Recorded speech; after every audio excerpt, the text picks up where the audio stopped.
For Pacifica Radio, January the 2nd, 2025. I'm Scott Horton. This is Antiwar Radio.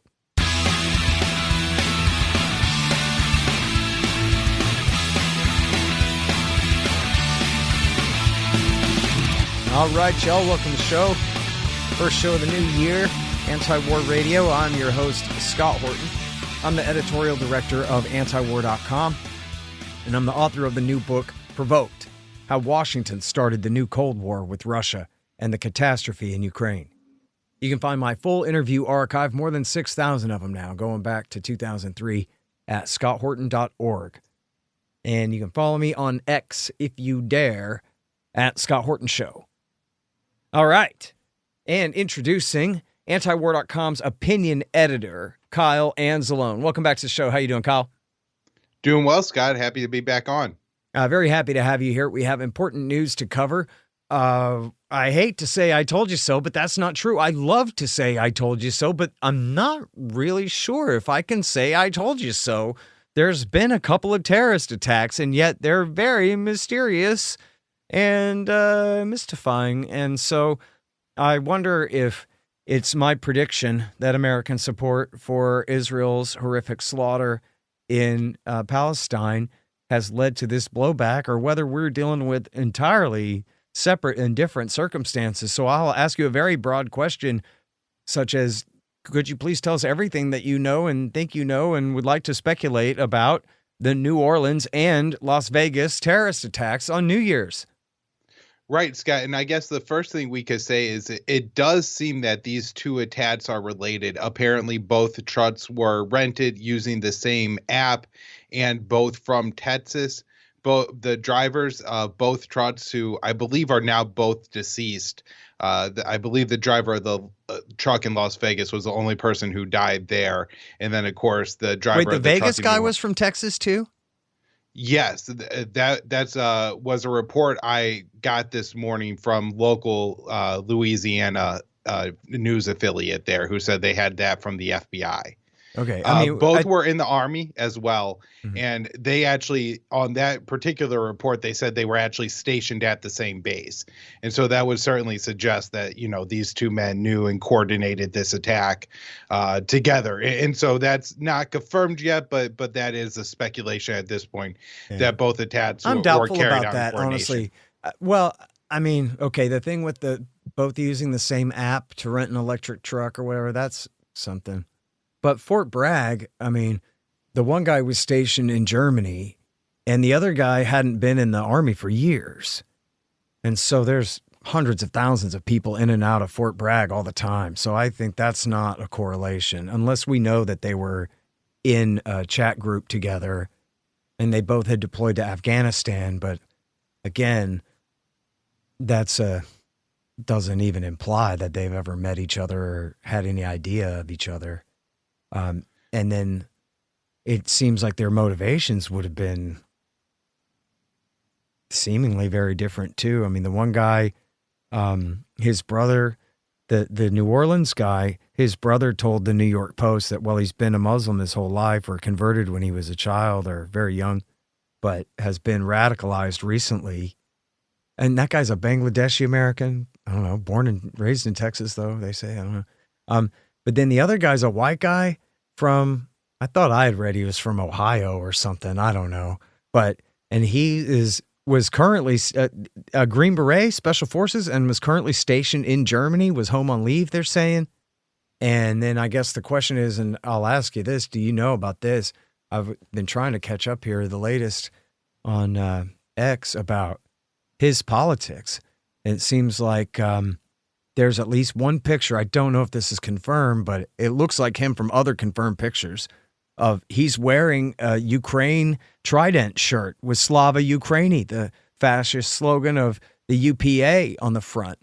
And then there are pictures of his wife, I guess screenshots of her social media being a good little Democrat and that kind of thing. So I wonder if it's really just a coincidence. I saw a guy, Stephen L. Miller, was saying, Imagine you plan your big Tesla car bomb attack, and then not only does the bomb fail, but you get overshadowed by another terrorist 1,000 miles away, killing all these people in New Orleans. I don't know. I'm always hesitant to get out ahead of these stories because I see how quick everyone else is to jump to conclusions. So I always want to really just kind of wait, but I don't know. It all seems very crazy. Yeah, certainly it would be a very, I guess, big coincidence that they were ever at the same base together and ended up carrying out a terrorist attack on the same day, both using electric trucks rented from the same app, but didn't happen to come across each other while at that military base. And have totally separate politics from each other. I will say, Scott, I don't have a lot of information on the Las Vegas bomber. I just haven't had a chance to look into it. And I've tried to be very careful with the information coming out. We know after the Pulse nightclub shooting with Omar Mateen, the Obama administration really altered the narrative, right? They tried to make it out to be that this guy went out and did this because he hated the gays, and that's why he went to a gay nightclub and shot and killed, I think, 50 people in that attack, when really, of course, it was blowback from the U.S. drone war, particularly in Pakistan. And so what information we're getting now, it's hard to, really say what's definitive. I did see the FBI said of the New Orleans truck driver, the attacker there, that he was had pledged allegiance to ISIS before this summer. So, 6, 7, 8 months ago that was the case. And he had driven from Texas straight to New Orleans, and along the way had posted a series of videos basically saying that he was considering doing something violent. Initially, he said he had planned to kill his own family, but was worried that the media would then misrepresent his true objective, which was to punish the non-believers. So it would certainly seem that he had embraced the jihadism ideology here, Scott.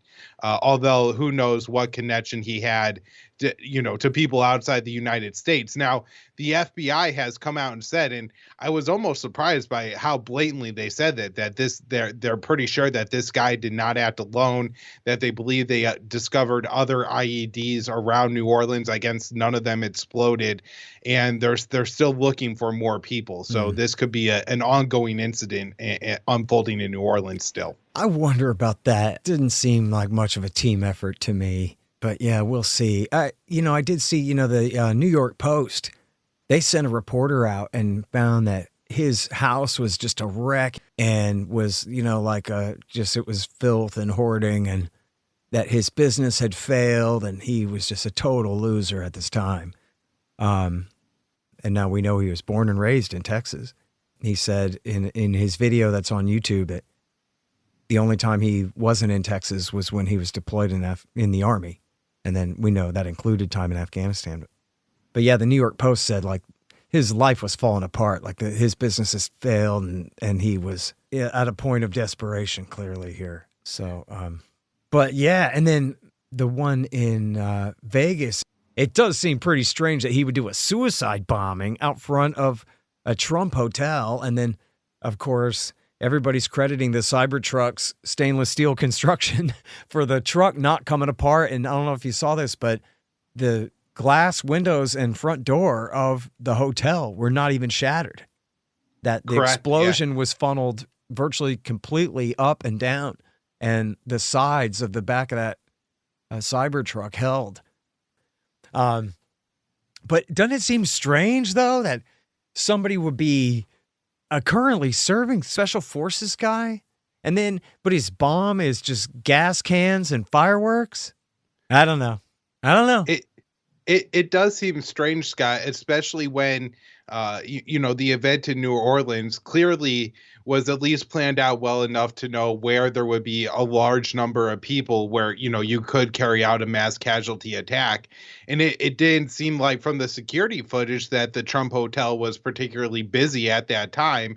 And it is Las Vegas on New Year's. And so you would have to imagine that somebody could have figured out a time where there would have been far more vulnerable people. And so, I take your point there that this could have been some kind of more symbolic suicide or something like that to do this in Elon Musk Trump at car in Trump's hotel to maybe protest the current administration or something along those lines, especially because if you watch the video, it does seem that there's a lot of fireworks in the back there. You see them going off. Yeah. And of course, you would assume that somebody in special operations would understand how explosives work a little bit better and why, it wouldn't have created a lot of shrapnel. Now, maybe the person was really mentally unwell. And there is kind of a narrative online, Scott, that these electric cars are essentially rolling time bombs that start these huge fires and have these huge explosions. So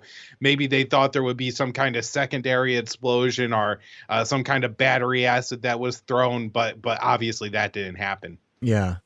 Very strange thing.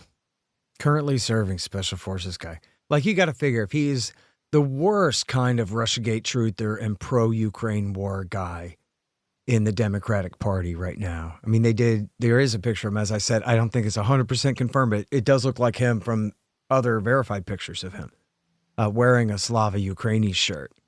And then there's also, I saw a screenshot of a conversation, an online conversation. It didn't have the original link back, though, but seemed like he was saying to someone that, yeah, I'm going to send a guy your way who wants to go volunteer and fight with you guys over there, something along those lines. So he was like Ryan Routh, the guy who had taken or tried to, I guess, was in the position to try to take a shot at Donald Trump at his golf course in the summer, was, somehow tangentially involved in recruiting at least one guy to go over there and fight. Another possible coincidence, but possibly meaningful thing. I don't know. And Scott, one point I want to make, particularly about the New Orleans attack, is I think Americans really need to realize how vulnerable we are here. And that, this is just some guy who rented an F-150. There's far bigger trucks than I'm sure you could rent. And there are far other, more populous places that people could get to on a road and run people down. And so even if this wasn't some act of international jihad, and maybe the New Orleans guy was really just a mentally ill kook who watched too many videos online and basically poisoned his mind with violence until he enacted in himself, and the second attack is some kind of glorified suicide or something like that, we have spent a year, over a year now, supporting the Israeli onslaught, the genocide in Gaza. And as you've been saying, and I think you're very correct about this, that there's a real risk that this is going to generate some blowback terrorism here in the United States.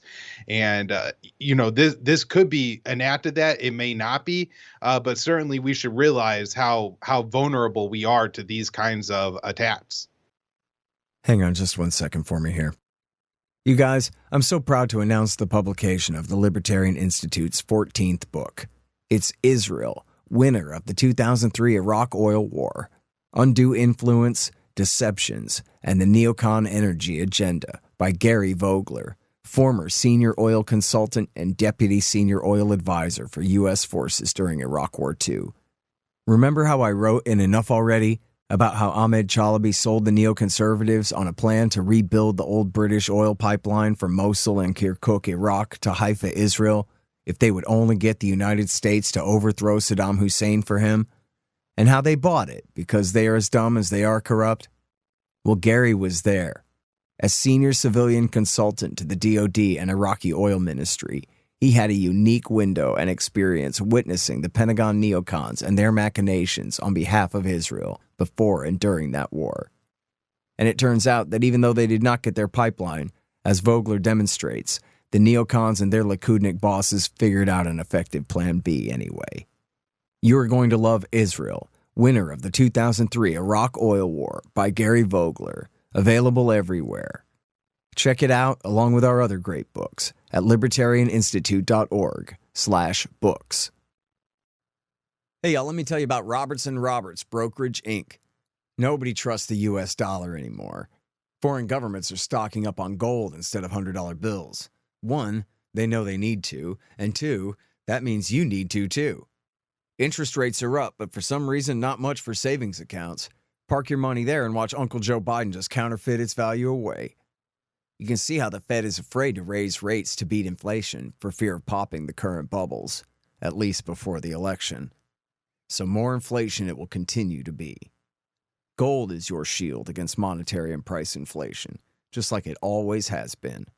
Now, Tim Fry and the guys over at Roberts & Roberts are recommending gold over silver since the world's almost 200 governments are putting their own pressure on the price, which should help everyone else who makes similar calls on their own.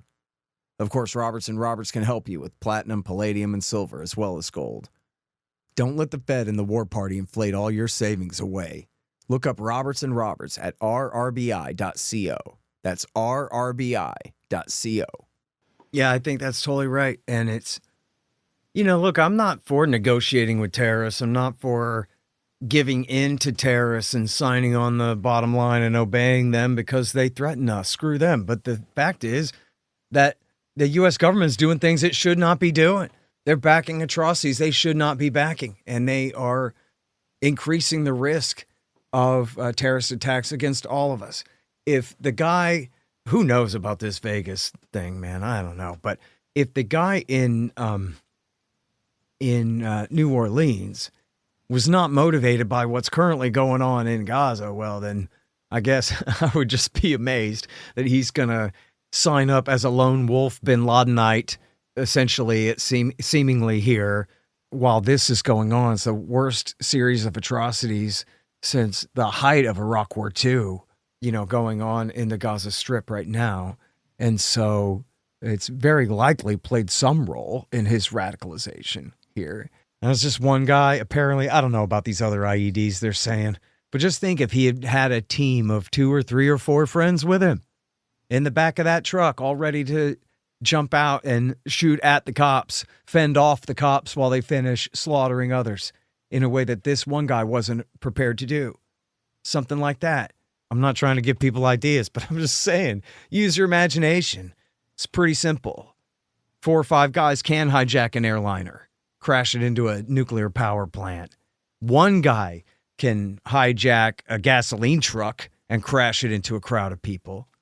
I mean, so, yeah, again, it's not a matter of, well, we should give in because terrorists are threatening us, but it's certainly a matter of we should stop doing wrong, sinful, horrible things that we have no justification for doing in the first place that are likely to bring on these deadly consequences to American civilians. And I'll remind the Los Angeles audience that the original plan for the plane's attack on September 11th included hitting the Library Tower in downtown LA. So being on the west side of the mountains doesn't separate Californian civilization from the rest of what America has to suffer. We've seen that in the San Bernardino attack as well. Right. And Scott, when we're talking about U.S. policy encouraging this here, we also had to point to the situation in Syria, where for over a decade, the U.S. has backed and propped up terrorist organizations against the government Bashar al-Assad. And after 14 years of that, they finally overthrew the guy. And now we have Abu Mohammed al-Jolani sitting on the throne in Damascus. This is a man who watched the 9/11 attacks, and that inspired him to go and fight against the Americans in Iraq.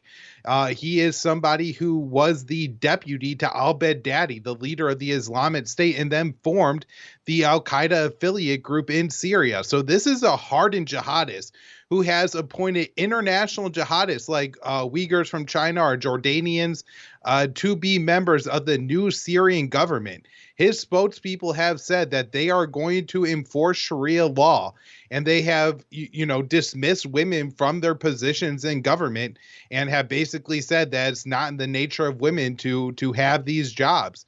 These are extremists that we have empowered in Syria. And I think it's so important, Scott, this past week at antiwar.com, we ran an excerpt from your new book, Provoked, as a viewpoint. And what we pointed out there, and what that your excerpt points out, was that in the 1990s, the U.S. was backing the jihadists in a sense in the war in Bosnia. That we are supporting the Muslim faction there, but some of the bin Ladenite jihadists ended up there fighting for the same side that the Americans were on, and that still blew up in our faces on 9/11. And so, just because we back the jihadists and help them to take over Syria doesn't mean that they're suddenly going to be friendly with the Americans and leave us off of their attack list. Yeah, and especially when now it's years later and they're all different factions, right? There are Islamic State factions in Syria. There are Islamic State factions in Tajikistan and in Afghanistan. The Taliban is currently fighting some Islamic State factions there, which if you go back and read my book, and there's a great article by Bornan Osman, who wrote at AfghanAnalysts.org all about how ISIS-K was created by Afghan intelligence in the first place. And I write about that in Fool's Errand. But anyway, that's where ISIS-K also comes from. And there are all different legions of these international bin Ladenite groups, some of them under various levels of control and influence and allianceship with the West and with our GCC allies, as we see in Syria. Others possibly not so much. I don't think that it was the U.S. that sent ISIS to attack Moscow. They wouldn't dare. And they warned the Russians, but then they bragged to the New York Times that they didn't give them a lot of information. They just said, you guys better look out. There's an attack coming. But they didn't give them everything they needed to know. But they had the terrorists who did it under full surveillance. So, but I think that's a great example of a team of guys that whoever they're working for, they're not working for the West or for the Russians, and evidently not for the Saudis, because that would be the Americans too. They would know, they would have their hand on that same lever here. And so, also, as we've discussed, for this, I can't believe it's been almost a year and a half now that they have kept on this horrific bombing campaign in Palestine, that it's only the regional Shiites who are coming to the Palestinians' defense, even though the Palestinians are mostly Sunni Muslims, and there are some Christians, but I think there are virtually no Shiite Muslims there. They're all Sunni Muslims, but it's the Shiite axis of resistance, so-called there, led by Iran, now Baghdad because of America's Iraq War II, and it used to be Damascus up until a couple of months ago, and Hezbollah. They're the ones who are sticking up for the Palestinians, but that means that in the global market of terrorism, they're kind of leaving, they're kind of humiliating the bin Ladenites, especially the Syrian ones who are willing to get down on their knees and do whatever the Israelis say. That gives the other bin Ladenite groups out there all the more incentive to show that they're the real tough guys and they're the ones who are really willing to attack the West, unlike the tamed Jolani and these other groups, and unlike the Shiites who are going to remain a separate alliance. So they're incentivized to do it. And here's another thing, as long as I'm rambling to you, Kyle Anzalone from Antiwar.com, about all the weird incentives here. The whole argument for al-Qaeda attacking the United States was they had to get rid of the far enemy first, bog us down, bleed us to bankruptcy, force us out the long way and the hard way, so we don't come back, so then they can wage their local revolutions and not have to worry about the superpower coming and bombing it off the face of the earth again. And I had argued that 10 years ago, after Obama built the caliphate for Baghdadi, but then declared war on it and bombed it again, that he was really proving Zawahiri right, that there's no point in building a caliphate now, as long as the Americans are going to blow it back up again if you do. So that would tend to argue for the far enemy strategy of continuing to attack the United States until we finally go completely bankrupt fighting the lost war. But now Joe Biden has really, I think, undermined that by saying, I'll build you a caliphate. I'll protect it. America, Turkey, and Israel have helped the Idlib province bin Ladenites to seize all of the important parts of Syria. Not the Far East under the control of the Kurds, but still the rest of the country. And so take that, Zawahiri. We'll just build a caliphate for you and not bomb it. We'll just keep it. And so, and then as you say, they're hiring foreigners. They actually put out a call for like aliyah of Muslims from around the world. They have renounced nationalism and said, Syria is not for Syrians. Syria is for all true believing Muslims. That meaning ones who want to sign up with them to come from around the world, to come and build this new bin Ladenite caliphate there. So there's an argument against them attacking us. They got us right where they want us, paying their bills. So I don't know. But then again, like you say, you bribe them in one place. It doesn't mean that you've really bought off all of them. And especially not when you continue to motivate them in other places. Right. And Scott, one thing to point out here is even if Jolani really is sitting there in Damascus and telling his lieutenants and things not to allow attacks to be carried out against the Americans, because that would be the one thing that would draw the Americans in to bomb his caliphate that he has set up. I mean, I'm sure you saw the same videos I did after the fall of Assad, the banks in Damascus being looted, piles of cash being carried out. I know Israel destroyed most of Syria's significant military installations, but still a lot of arms and other weapons are given up, tank shells. All this can be turned into bombs and explosive equipment, or the weapons could be sold and that money used to fund international jihadism. So even if, say, Jolani doesn't believe in that, he certainly has people in his government who do believe in forms of international jihad. Some of the leaders of his military, some of his new generals, brigadier generals, are actually Uyghurs who want to form an independent new Turkish state in Xinjiang, China. And then, of course, you have Jordanians and other people in their government who also have their own ideas on what the jihad are. And so if they end up with a pile of cash, they could easily end up funding some of these attacks and some of these groups under Jelani's nose. And, this is an al-Qaeda state that we have helped to create, and we're now going to allow to fester, I'm guessing, until some eventually an attack does come out of there. And just like Afghanistan, we're going to have to say, oh, now we have to go in and go to war again there. Yeah. Well, I think that's right. I mean, especially when we have a change in power here, back to Donald Trump and, Tulsi Gabbard being pretty good on Russia and China, and I think less worse than the rest of them on Iran. I think she's not as hawkish on the Shiites. But she is obsessed with the bin Ladenites. And this is why she was against the overthrow of Assad, is because it was in favor of the bin Ladenites, guys. Not because she is a Russian or a Syrian agent.